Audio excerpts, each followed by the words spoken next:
Hello friends, welcome back to the channel. Today we have a very special guest on our table.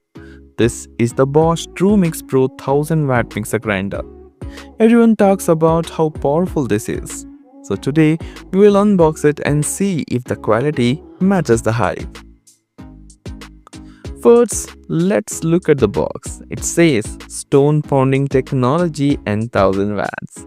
This means it is designed specifically for heavy Indian cooking like tough turmeric or idli batter.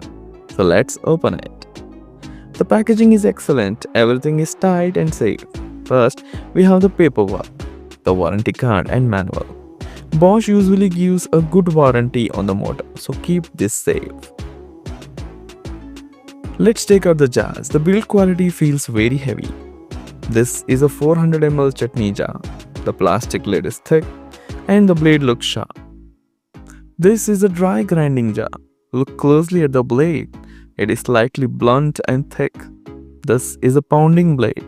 It hits the spices to release flavor rather than just slicing them. Look at the wet grinding jar. This is big, perfect for dosa batter.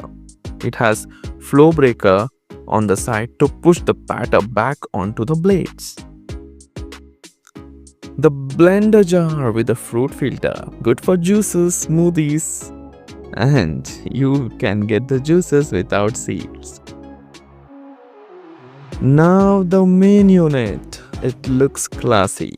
The finish is matte and it feels very premium. Let me show you the bottom. See these rubber feet. These are vacuum suction feet. And let me place it on the table.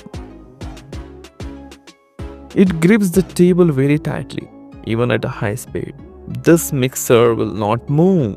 We also have the speed knob here. There is a pulse, 1, 2 and 3 speeds. The movement is smooth but not tight. So this was our unboxing. In the hand, it feels like a tank. Very strong, very durable. But how does it perform? I will test it in my next review video. So if you want to check the price, the links are provided in the description and also tagged in this video. Thanks for watching. Take care. Bye bye.